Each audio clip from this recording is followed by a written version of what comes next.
It's Tuesday, April 9th. I'm Geoff Schwartz. This is Geoff Schwartz is Smarter Than You alongside Gabe Goodwin. We are back after a little hiatus. I was on vacation enjoying some time with my family. Gabe was writing his Curb Your Enthusiasm fan blog, and we'll talk about all of it. Football, we'll talk a little Curb because it's now officially over. We'll talk some basketball as well. Gabe, how you doing, buddy? It's been a while.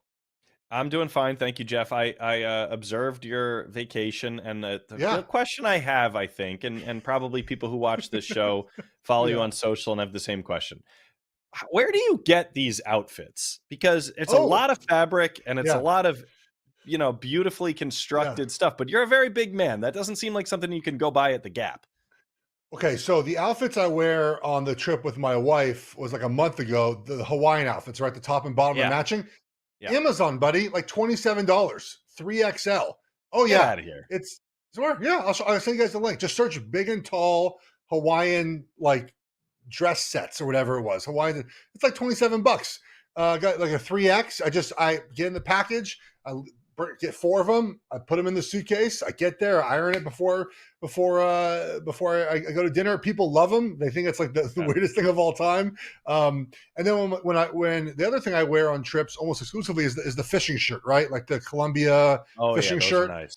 Yeah, super comfortable. You can rock those. It really helps with sweat too because it wicks pretty fast. You bring four or five of them. You can maybe it's a little gross, but you maybe let one dry out and wear it in 3 or 4 days, like at the end of the trip. It's Yeah. not the most sanitary thing, but it is what it is. So we had a lot of fun. We were at Nickelodeon Resort.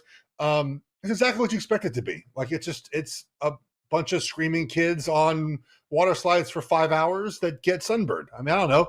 There's no way to keep lotion on kids for 5-6 hours. As much you try to reapply it, and it was great. The kids would ride slides for 3 or 4 times in a row, then get a cup of ice cream, and then do it again, and do it again, and do it again. And I just sat there and watched women's college basketball on my cell phone with a VPN from the. Well, there wasn't much to do. I'm not like going to spend a lot of time in the water park. It's like not my thing. Like I went down a slide with my wife. I did the Lazy River, big Lazy Yeah, River Lazy fan. River's great. Yeah. But the women's tournament was on at great times. It was like Monday at 2 p.m. Eastern or whatever it was. Ended up being it's technically Eastern time zone, but they don't celebrate daylight savings, so they're Central time, whatever. I'm sitting there like at the thing, like watching the basketball. I'll tell you what, man. Legalized sports wagering helps a lot with this because I put some shekels down on some of these women's games I was watching just to have something to feel alive about during these games. And we just finished college basketball for the season game. We'll get to football in just a second. I know that's why you guys are here, but some college basketball thoughts. UConn, incredible. It's so funny to me how, like, social media brain rots people into giving some weird takes about stuff. Like, and we saw the women's tournament was fabulous, right? But people wanted to declare it was better than the men's. Okay, maybe it was, maybe it wasn't, but like, who cares, man? The women's tournament was great. We, by the way, I feel like we have been ahead of the women's Oh, basketball very ahead. because you are a USC. Are you still own season tickets for USC?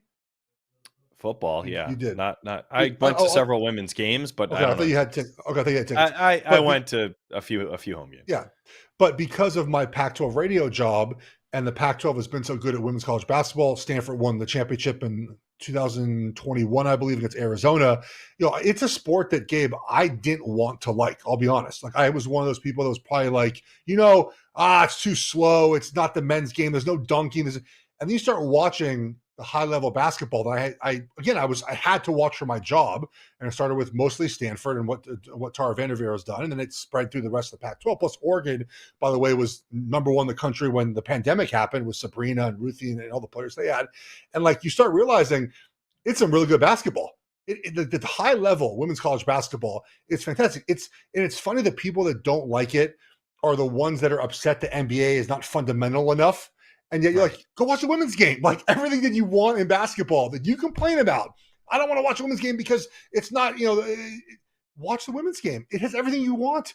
They don't dunk. It's only they shoot threes, they pass the ball, they screen, they pick and roll, they go down low. There's a post part of it, which obviously in the men's game last night we saw happen. But I'm glad to be ahead of the women's basketball renaissance. It's great for the sport.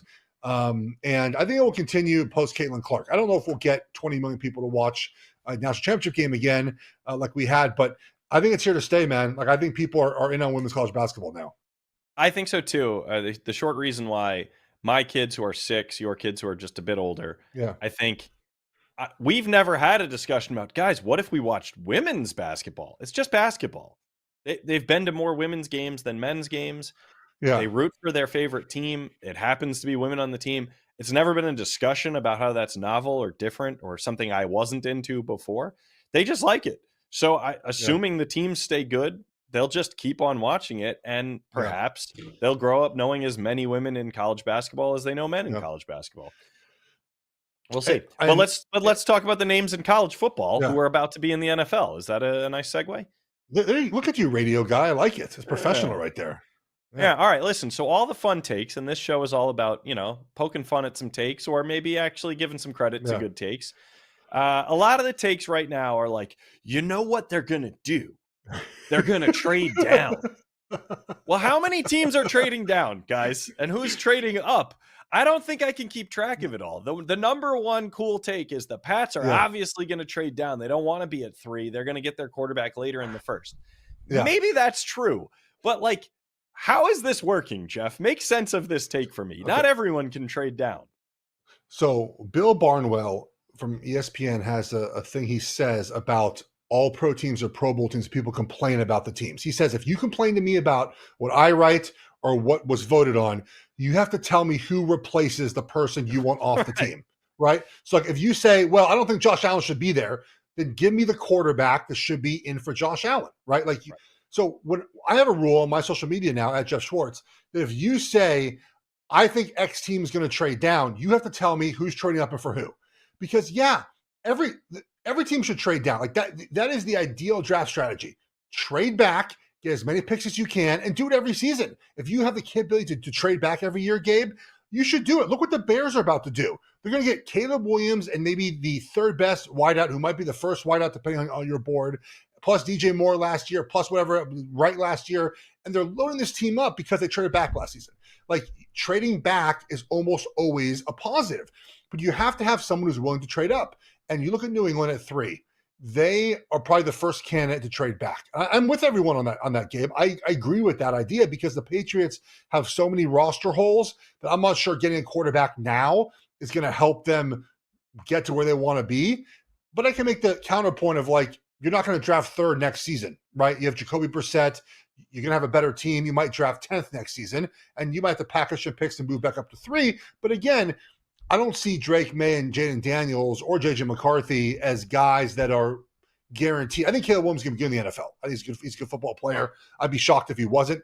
The other guys, to me, again, situation matters a lot. Where you go, who you play with, who's your coach. That's all important. I think Drake May and Daniels and McCarthy, Bo Nix, Michael Penix all fit into that category. I think Caleb is good no matter what, right? I think he's that type of player. So the Patriots say, look, let's trade out of 3. We don't love Jaden Daniels or Drake May. I think it'll be Drake May, honestly. I think Daniels goes 2. And let's get ourselves a bunch of picks. And we have another first-round pick next year. We'll have 2. We can move up if we want to do like Minnesota might do in this draft, right? They're the candidate to move up to 3 most likely. Maybe the Broncos want someone at 3. They're desperate to get a quarterback. They want to move up. So it's certainly possible. But then again, the Patriots might say, look, man, we want a quarterback now. We love Drake May. He's available. We love McCarthy. He's available. Let's do it. To me, that the surefire candidate trade back is the Cardinals. I think at 4, if we go 1, 2, 3 quarterbacks at 4, if McCarthy is as liked as NFL teams claim to like him, that feels like the spot where Arizona, again, they could use a wide receiver, but they could use other players too. And trading back to the middle of the first round, they could get a wide receiver too. Brian Thomas will be there. There's be a bunch of guys there. But they can also get offensive linemen there in the middle of the first round, pass rusher, corner. I mean, there's so many options for that team. Arizona trades back out of 4, and someone trades up for McCarthy. Gabe, the McCarthy thing is interesting to me because it always fascinates me this time of year who we choose, not we, I don't choose this, but who the media chooses or scouts choose. The film doesn't matter, right? The upside matters. And for other guys, the upside doesn't matter. It's just watch the film, guys. Watch, like McCarthy, to me, again, very limited amount of film. I actually think that having less film helps prospects because you get in this point where you say with McCarthy, right? Like there's not a lot of film of him doing NFL things over and over again. But when he's asked to do third down, he's fine, right? But is he as good as other quarterbacks in this class? No. Michael Penix has a ton of more film of doing better things, NFL things, than McCarthy does. But McCarthy has the upside. Yeah, like we've determined that he's the upside guy in this draft. And I'm trying to think back, man. When do upside guys win Super Bowls like that? I mean, Mahomes wasn't McCarthy, right? Obviously, big upside guy, but different type of player. I give you one. Like he's become a punchline. Is Joe Flacco? Joe Flacco was an upside guy who did pay off as much as we joke. But he went to Delaware. I think that's different than a Michigan quarterback, right? I mean, a lot of the guys who are from lower level schools, they are quote unquote like upside guys. Josh Allen's one of them, right? But McCarthy went to Michigan. He played a lot of football, and they didn't ask him to do a lot. Now you have to determine whether that's his fault. Like, okay, I'll give you another example. So Justin Herbert at Oregon wasn't asked to do a lot, just what the offense was. That was a knock on him. But for McCarthy, it's a positive. Like, he wasn't asked to do a lot. It's fine. Like, he could have done it if they wanted him to do it. But yet Herbert, we decided, bad. Why didn't Oregon do that? Why didn't they trust him more? Why wasn't the offense run through him? And it's just funny how these narratives form in the draft process. I think it's because they hear from teams like, hey, we like this guy, and they got to figure out a reason why they should like said player. So, look, McCarthy's probably going 4, I feel like. I feel like that's where we get our first trade. Okay, so I'm going to throw something out there. It's a little bit meta inside baseball or inside football, as it were. I don't know who reps JJ McCarthy. I don't know who his quote unquote team is. But he's, to me, for a couple of years now, but especially in the last several weeks, it has felt like he's the guy that had the team breathing him into existence as a top 5 pick. And all of us, media, who want something to talk about every day, are excited to talk about him because he's a Michigan kid and all the reasons you just said, and the stupid headspace before the game, which it turns out is Bob Marley songs. It's another conversation. We just want the story. But the reality is that the people who are paid to watch the tape and paid to actually put this guy on a field are like, yeah, I don't want that guy as my quarterback. And he looks to me like the guy who's going to be sitting there the same way Brady Quinn and Johnny Manziel and a few other guys famously have, Aaron Rodgers famously have, in the green room, where we talked all this noise from February to June, and then nobody actually wants them in a top 5 pick, right? Yeah. I think it's Rosenhaus is his. Is it? Okay, perfect. I didn't even know that, but that's. I'm looking right now. Maybe he did his NIL and didn't do. I would imagine if you did your NIL, yeah, they did their NIL, but I would imagine that probably means he's his agent for for the NFL. It's probably that trade off you have right there. Well, he's very good at getting people to talk about his clients. Well, he is too, but that's also a good point you made, because the last couple of weeks we've seen, in my opinion, sort of a Michael Penix, Bo Nix media blitz, and their agents are getting them on these shows, and we're talking about them in ways that we haven't before. I mean, I've seen people talk about, well, Michael Penix. I'm like, we've had this film for 2 years now on him. Bo Nix, the same thing. And now all of a sudden our opinion changed because they go on your podcast or because they're on NFL media. And I get how that game works. Trust me. I understand how that works. But it's so interesting how opinions change when the guys do the media tour. And to your point about McCarthy, it does feel like there has been a blitz from his representatives to get him the stock. And you're right. Look, he very well could fall. It's funny. Everyone you talk to, like, his highest grade on a big board is like 20. And quarterback obviously is a position where you overdraft obviously at times, but no one's willing to be like, yep, that's the guy. Like, it's just it's everything is always someone else's interest. By the way, politics works the same way. Every time we have a presidential primary, you're told that a lot of people are really interested in so-and-so candidate. And then people show up to vote and it's like, no, everybody liked this other guy. That's just, it's the same thing. We get these things spun at us. And you're right. Like the fact that they're willing to go on, I'm sure guys have a ton of fun when they go on Pardon My Take, right? It seems like it'd be a blast. If you're a young guy and you get invited on that show, of course you want to do that. That's not something that happens spontaneously until you've been on a few times and they build a relationship and they get your cell phone number. The first time you go on, There's like 100 people working on that behind the scenes trying to make it happen at the right time, and they have an agenda. The guys just want to talk to a Yeah. football player. That's all they're trying to do. But the booking process includes PR people. That's what's happening with a lot of these guys. So let's go back to the original football point, though. You said there has to be someone who's willing to trade up if there's a team that wants to trade down. That's natural market economics, right? Yeah. You mentioned the Broncos. I see a lot from credible people about the Raiders. Daniel Jeremiah is a good person to listen to this time of year. Traditionally, he thinks the Raiders might be in play at the 3. Do you buy that? I do. They need a quarterback. I don't know if their roster is good enough to trade future assets for a quarterback.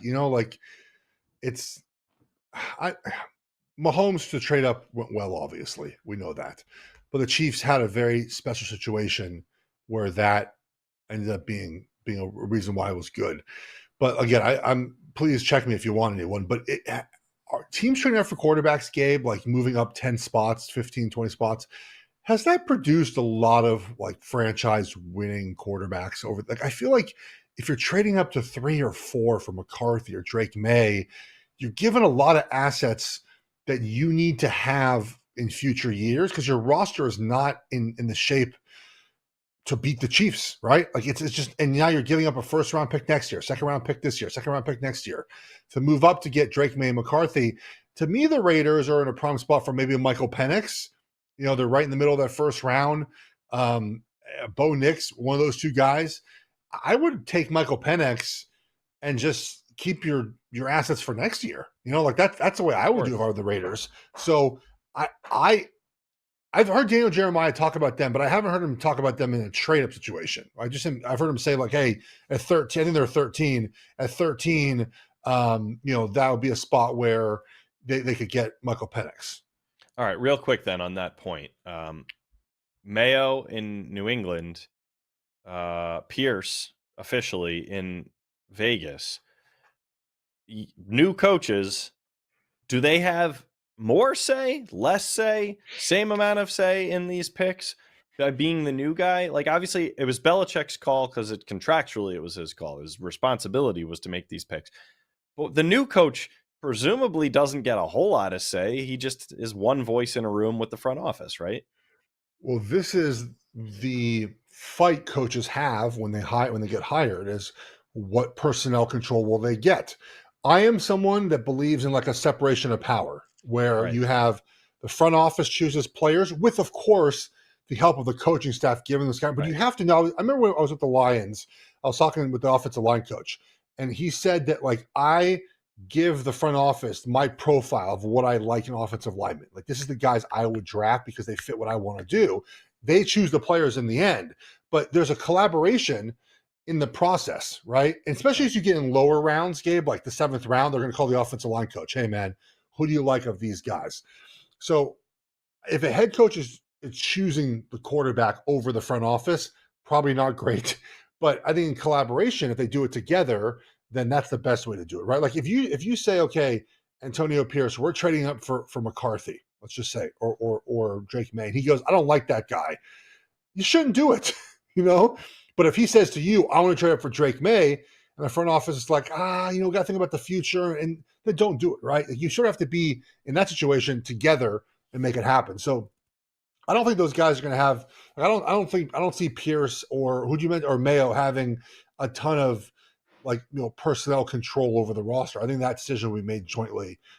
Pierce is is not a quarterback, right? The Mayo's, they're both not. That's not their background. I'm not saying you can't pick players on offense that it's not your background, but that's why you hire front office personnel, right? It's why you hire scouts, let them do their job. Yeah, totally. Last question on this. If you aren't sure about quarterback, let's say you're like, I don't know, Penix or Nix, I'm not really sure. Isn't that a telltale sign in this draft at least? Just go get one of these no-brainer offensive linemen. There's like 8 obvious starting caliber tackles available. I think it depends on where you are as a franchise. That's an easy cop-out answer, right? Like where you are as a franchise. But it really does, right, Gabe? Because if you're sort of close, okay, I can make the argument to drafting a quarterback every year till you get one. right? Like Arizona did this famously, right? Josh Rosen did not work out. Okay, fine. We're going and getting Kyler Murray. But if you're not there as a franchise, then take the offensive lineman. Like wait for the quarterback. And I'm not saying it's easy to get a quarterback, but you can package enough picks if you think the guy's good enough to move up in drafts to get the guy that maybe you want.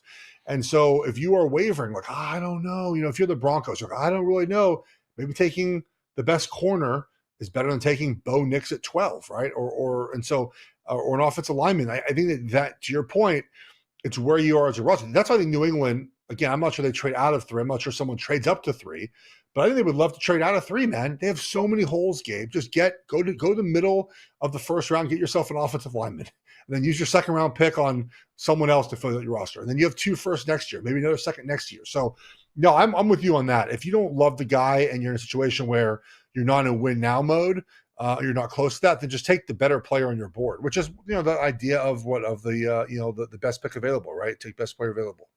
But in this year's draft, it seems like there's 8 very, very viable tackles, like NFL body, high rated tackles, and then a few edge rushers. And we've seen over the last decade, like, those are the guys that win you Super Bowls. Okay. One team that I think has the chance to go from like cute, fun story, wow, they're on the rise, to, okay, do they actually become a contender now? Are the Houston Texans. So I think the biggest offseason move of at least the last couple of weeks is obviously Stephon Diggs kind of complaining his way out of Buffalo and ultimately getting traded to the Texans. Now, I'm the dumb guy on this show. You're supposed to be the smart guy, or at least the guy who makes us smarter. From where I sit, the Texans front office is just having a masterclass the last couple of years, from the draft to free agency to obviously the decisions they've made with their coaching staff. These guys are building a great team that's set up for the future, I think.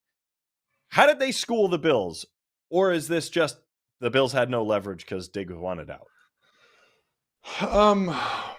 I think a couple things. One is, what do you want to start with, the Texans or the Bills in this situation? Take it whichever way you want to take it. I think Buffalo is sort of more fascinating than Texans right now, because we all agree Texans are going to be good, right? Sure. Is Buffalo saw Diggs have less production at the end of the season than the beginning of the season. He's past 30 years old, I believe, right? He's on the backside of 30 now. And if you look at their roster moves this year, they sort of realized, again, the cap is a real thing, which is funny because people are like, the cap is not real. No, it's very real, guys. Like it affects the way teams build their roster. And they realize it's time to have a mini pullback, right? We're going to pull back a little bit and reload with Josh Allen, right? And we'll get in a year or two, we'll have new players and we'll reload. And part of that is getting rid of the older wide receiver who costs a lot of money. Like that's part of the rebuild situation. And there seems to be a fractured relationship with Diggs and the front office. I mean, it's very, very Diggs front office, Diggs and whoever teammates, and they got rid of him and they got whatever they could. And they're going to find a way to draft a wide receiver in the first round and restack that roster for Josh Allen over the next 1 or 2 off seasons. As far as the Texans, man, it's interesting what they did. They traded for Diggs and then voided the rest of his contract, so he'll be a free agent after the season. And people say, well, why'd you do that? To me, it's just straight motivation, right? Like the Texans window right now is this, right? It's this small. That's an NFL window, right? It's this big. And you have year 2 of Stroud and year 3 of Stroud on a rookie contract. And you have to pay him in year 4. That's where things get expensive. Now, obviously, you can push the cap number out and whatnot, but you have to strike right now in year 2 and 3. We've seen over the years, Mahomes, Russell Wilson, the Big Bens, like even Carson Wentz in year 2. Now, he didn't win the Super Bowl that year, but he was the MVP. Like year 2 and 3, man, is strike when the iron's hot with these quarterbacks that are cheap. And I love what the Texans are doing. They say, look, we're going for it. And now they have Diggs, who is going to be motivated to play well because he wants another contract. And it might not be with the Texans. It might be. And I think if he plays well, Texans will re-sign him to a contract. But to me, this is about motivating Diggs. It's about making sure that Diggs has the best season he can, because the Texans need that from him this year to get to where they want to go. And C.J. Stroud is an example of what happens to your franchise when you hit on your quarterback. At this time last year, Gabe, we were laughing at the Texans about how horribly run they are. Now we're looking at them as like, are they going to play the Chiefs in the AFC Championship game? Yeah. And after one season, of CJ Stroud. That's what happens when you hit him a quarterback. Look, they're lucky, obviously, that Carolina took Bryce Young, but they've surrounded him with talent. Had the Stroud, D'Amico Ryan seems like a great coach. They kept their offensive coordinator. He'll probably leave after the season, so that'll be someone they have to replace. But they look like they're going to be good. Now, to me, are they good enough to go into Kansas City and win a playoff game? Probably not yet. It takes time to learn how to do that.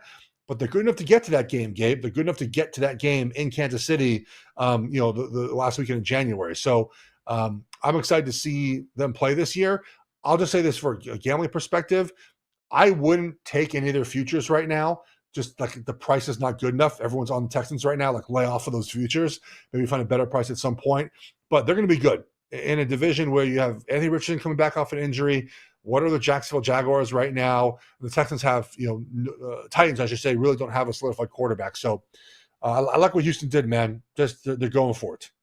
Do you think that there's more moves coming? They aren't going to be, quite as big a name and for, quite as sexy a set of picks, but they're extremely deep, at least in name, at the wide receiver position because a couple of guys we didn't expect played very, very well last year. And remember, John Mechie is on that roster. He was supposed to be the guy. And, it's some health stuff, and it's taken him longer to get to where we wanted him to be. And he may never get there. But they've got a lot of dudes, including like old veteran guys like Robert Woods, who are good for 60 catches a year. But Tank is going to be back. Nico Collins, fantasy players know all the guys on the Texans. And now you just added the most fantasy-friendly receiver in the game. Do they move one of these guys and try to get value somewhere else? Probably not. They probably just stick onto them and just have a deep. I mean, to me, Gabe, you can never have enough good football players. Okay. Right, like you never have enough, and just keep them and keep stacking them, man. That's what I would do. Just have as many good football players as you can because it takes all of them. It takes injuries happen. I think you have to keep as many good players as you can. It's funny that they get Diggs as Stroud is at this point in his career because the Bills kind of had the same thing a few years ago. Are we going to be talking about these Texans the same way we now talk about the Bills in 3 years when, as much as we want them to be challengers, Pat Mahomes and company just gut them every year? Is that what you think probably happens here? Probably. It's funny. Like some of for me, we haven't done much preview of the NFL season yet because we haven't had a draft yet, but it does feel like kind of boring in the AFC. Like who's picking against Kansas City? I mean, right now the Chiefs obviously have a hole, I think, at left tackle, which might be Wanya Morris. Obviously, they need wide receiver, and Rashee Rice's legal problems probably put him out for a month at some point during the season. Maybe they could push that another. I mean, just all-time dumb, man. Like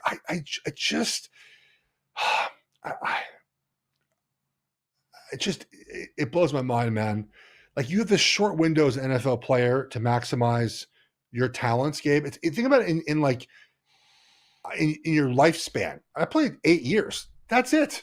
Like 8 years. That was my career. I retired at 30. Now, obviously, I have a second career, but like I did everything I could in those 8 years to maximize the time I had in the NFL. And I wish players did the same thing. Like racing on the highway, just for what? For what? And I think that part of it is NFL players feel invincible. We've talked about this before, just the mindset of NFL players. You feel invincible. You're the best athlete, the best player. Like there's a mindset of like, no, I'm not going to get in trouble. But like, it's so dumb. If he could have injured someone, what we saw what Ruggs did, obviously, very tragically, like just don't, man. And so he'll be out a month, probably 6 weeks at some point this season, I would imagine. But the Chiefs are going to be in the same spot they were last year because of Patrick Mahomes. Yeah. All right. Well, let's talk about some.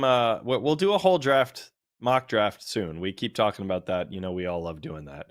That'll be fun, hopefully, for everyone to listen to our madness as you get frustrated with ding dongs making bad picks. So let me get it. I want to play a little game of ceiling and floor. All right. Okay. I don't think you've really previewed this, so you're going to have to correct a few notions here.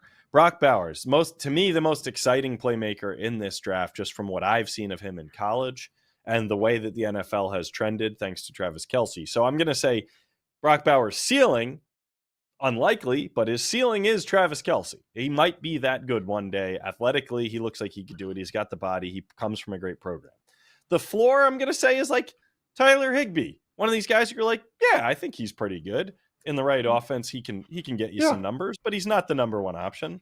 Is that about right for ceiling and floor? That's right. Yeah, I think that's about right. What do you think the most likely outcome is? Somewhere in between? I mean, no one's you know me, man. I'm not going to call anyone a Hall of Famer, so I wouldn't say he's Travis Kelce. I think he's probably closer to high end than Midland, right? Like I think he's sort of in the above average type of player. I will say the one thing is the Travis Kelce used to be a really good blocker when he was young. I think people forget that. Brock Bowers is not that guy. He's more of a weapon than he is sort of going to be a blocker for any team. Your Jets at 10 are going to choose between Brock Bowers and offensive linemen. Who are you taking if you're the Jets general manager? Roger's going to want Brock Bowers. Yeah. You have offensive linemen you have offensive linemen for 1 year, right? You have Smith and you have Moses, so you can make in your head say, "Hey, look, let's just take the tight end. Hope we hit in year 1 and he helps us win a championship." Yeah, I mean, you got if you're the Jets, whether you should be or not, you're in the play it for now mode also. So Brock Bowers could get you 90 catches as a rookie. I don't know how long you want to wait for an offensive lineman to learn how to play in the NFL.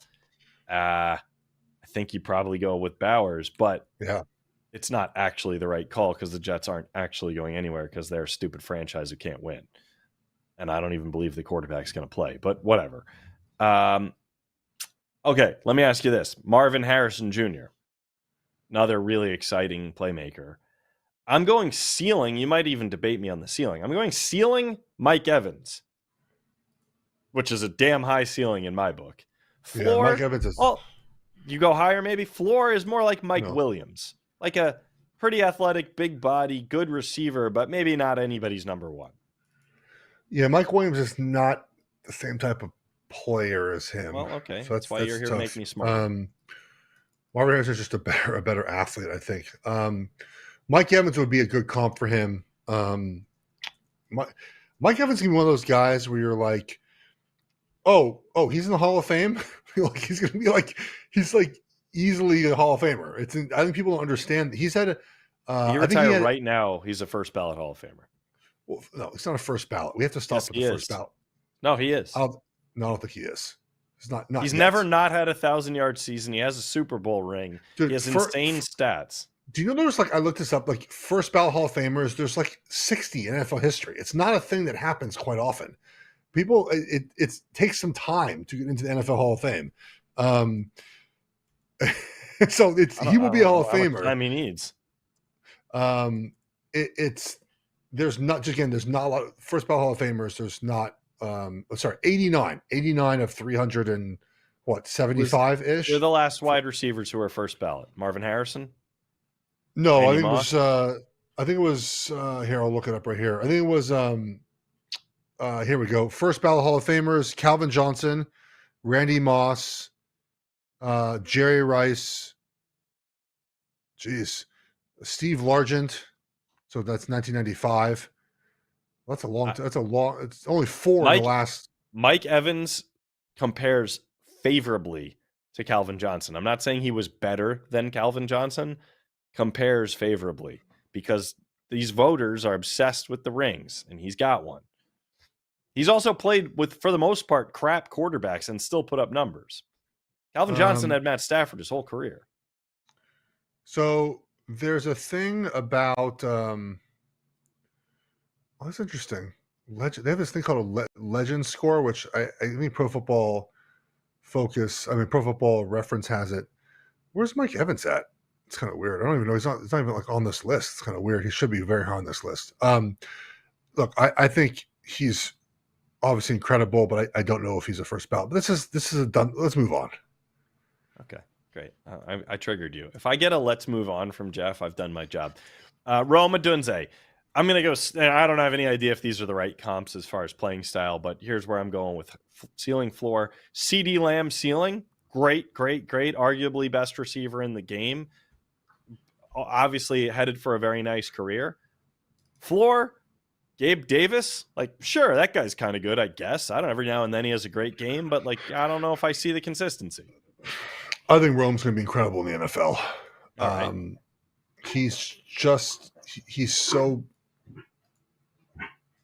Your My dog dog just woke up from a. disagrees. He woke up from a Doesn't dead like your nap. Rome take.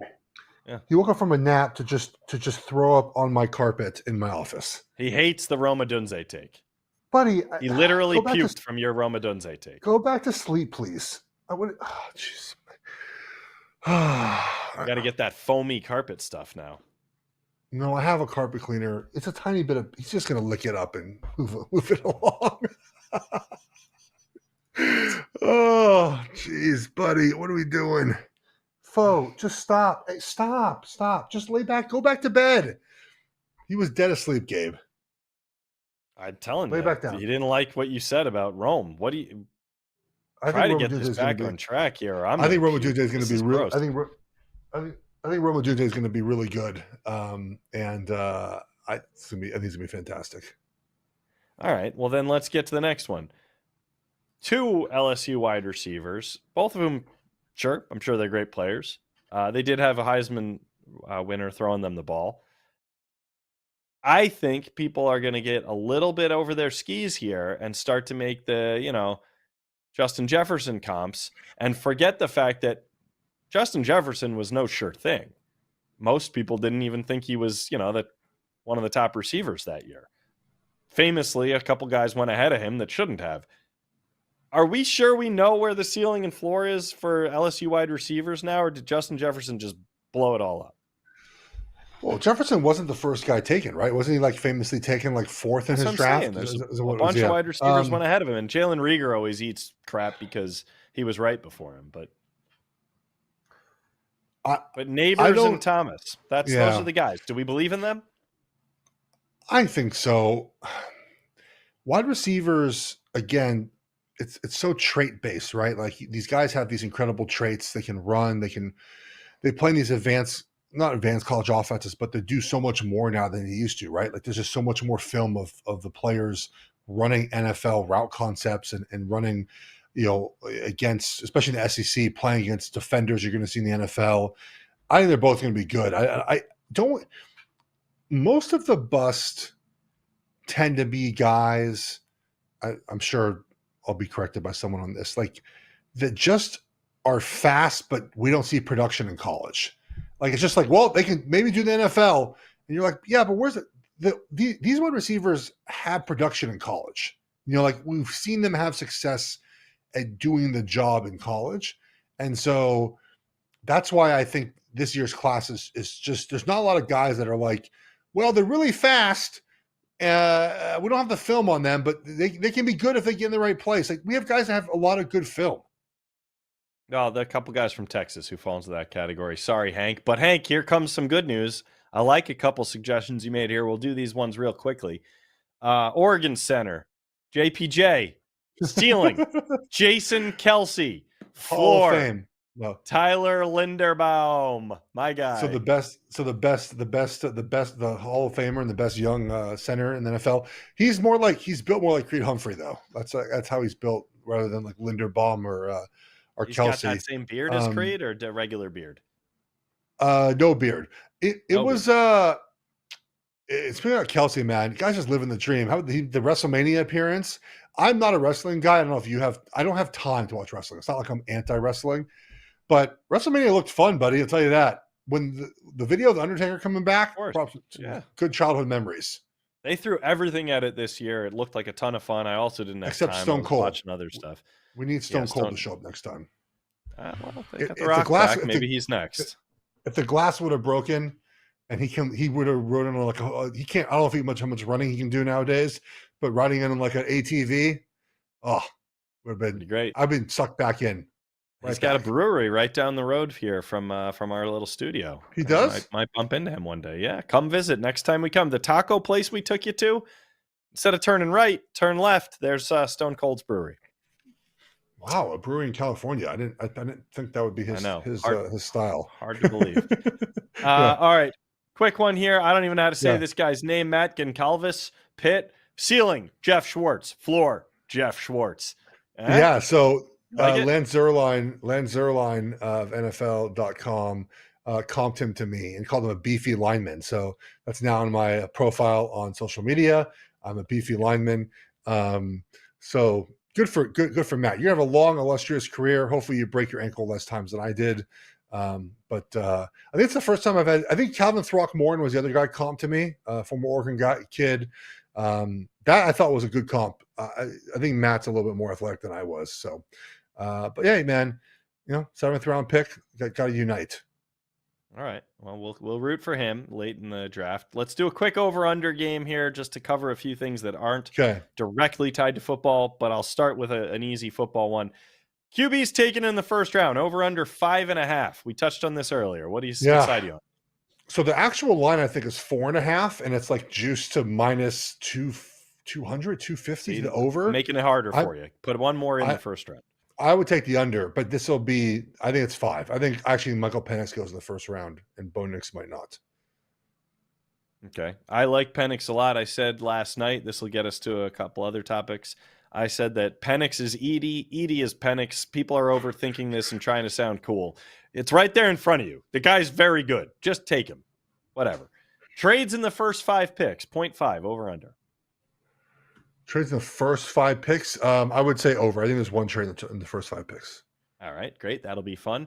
Cam Spencer from UConn. Receptions if the Pats and Bill Belichick were still a unit. Over/under 145.5 a season. What do you think? God, he did feel like a Belichick guy last night, didn't he? Over. Yeah.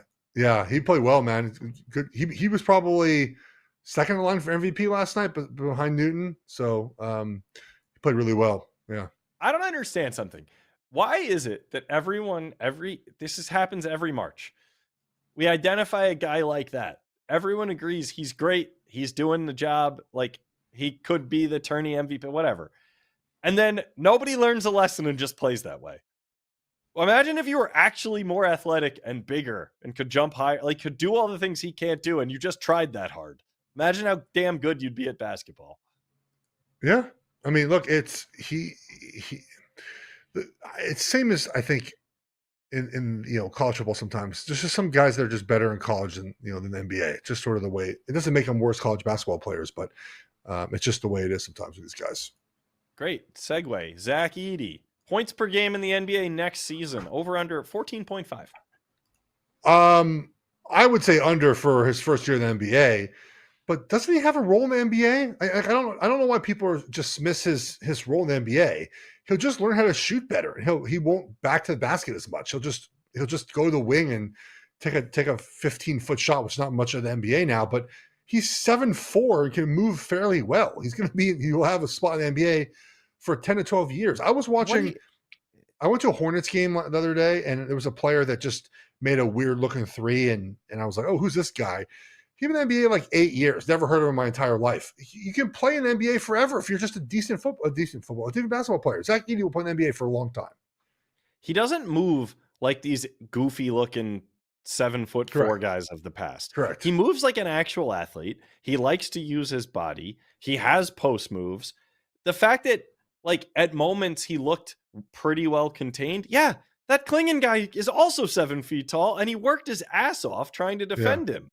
Like I don't understand people trying to talk themselves out of guys like Zach Edey. Like that's guaranteed decent career in the NBA. Like he's not Kristaps Porzingis level. Like what?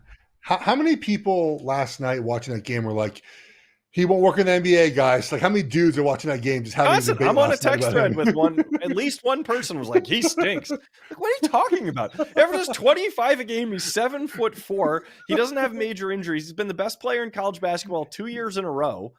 He also shoots foul shots at over 70%, which is really good for a guy. He says like he will learn how to shoot in the NBA, and he would not be so much back to the basket offense. Yes, not to mention, I got a little bit of a surprise for people. They don't play defense in the NBA. Well, until the postseason, and then all of a sudden defense comes back. Okay, fine. Yeah. Well, I asked how many points per game he'll average. 14.5. He'll have 14.5 on uncontested shots. He'll have to work hard to get to 20. It's certainly possible, yeah. It's a silly, silly league sometimes. All right. Bad Caitlin Clark takes this week. Over under Oh 1 dude. million. She broke. This is how you know the women's college basketball has made it too. Is she just broke the brains of like veteran women's basketball players? They do not seem to like her. I don't know why, Gabe. I don't know what she did, but or she represents new. But yeah. She might struggle her first year in the WNBA. Most rookies, Gabe, struggle the first year in pro sports. That's not anything new. But by year 2, she's going to probably average 30 points. Like, come on. Oh, boy. Oh, geez. Oh, God. The Hi, dog buddy. is pouncing on you? Is he going to puke on you? No. Be careful with this next take.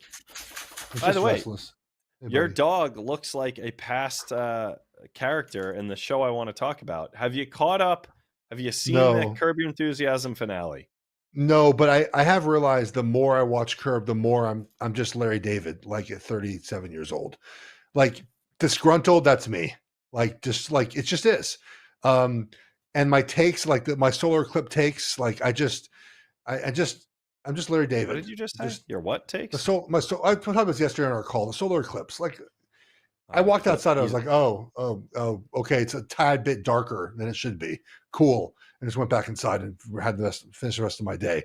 I feel like Larry David would not care about the solar eclipse. He would mock people for caring about the solar eclipse so much. And so, yeah, there's my dog's snout, as I have to give him attention now to finish up the show. So I'm turning to Larry David. Incredible show. I saw there was a clip they showed of when they cut the final scene, and everyone was thanking Larry, and he just didn't want to be part of it at all. Like, you could tell it was Richard Lewis, and it was Cheryl Hines. Like, Cheryl, by the way, and the RFK thing, it makes no sense to me, but it is what it is. But they just, like, Larry was either uncomfortable or didn't want to like get the praise, but incredible show, man. Really, really, really. All right. Good. So over under odds of a comeback one day, over under 1%. I think over. I know he said it's done, but like, yeah, I mean, the money involved in one day, they'll be like, well, here's more money. Like, you don't think they'll do one more? No. I mean, it went away for how many years? 10, 12 years? He took some breaks along the way. I would like to see them just do a movie. But maybe without Richard Lewis, they don't do it. I don't know. You know, like I mean, they lost Richard and they lost Funkhauser, and a few of the other guys are getting kind of old and they're all rich now. So, but it seems like they just enjoy doing it though. Like, I think that's why they do it, right? Like, they just enjoy the sketch comedy of it, right? Like, it does seem like they all enjoy it. All right. My favorite. Well, last thing too, I like when they break sometimes in the show. Like, it's just, you can totally tell, and Geoff does it a lot. It's very, very funny. It's very funny. It's just so fun. Well, you're gonna love the last episode. Some great cameos. The number one cameo you would hope for. That's all I'll say. And some good breaks. And it was an hour instead of 30 minutes, so it was well worth everyone's time. Last one, and this sets you up to be Larry, and then say goodbye. Minutes your wife watches of movies she chooses to watch, but instead watches her phone. Over under 17 and a half minutes. Oh, it's under. It's crazy, dude. Sorry, I'm being attacked by a land shark. She just like doesn't, just either falls asleep, is in her phone. I don't even know why we bother to watch shows together. It's really pointless. It doesn't make any sense, and we don't get anything accomplished by watching stuff together. It takes us months to finish nay, stop it. It takes months to finish any sort of show we watch. Yeah. Well, Curb was a joint show for me and my wife, so we'll have to find something else to watch on Sunday nights. Geoff, we've got many, many, many Sundays to fill before we get NFL football back, but we have the draft to talk about next week. Your dog's pukey mouth is all over your mouth now. It's grossing me out. He's just like licking you with his puke tongue. Stop, buddy. Stop. Goodbye, everyone. We'll talk to you next week. I'm going to go handle my dog, and have a good week, everybody. Bye, everybody.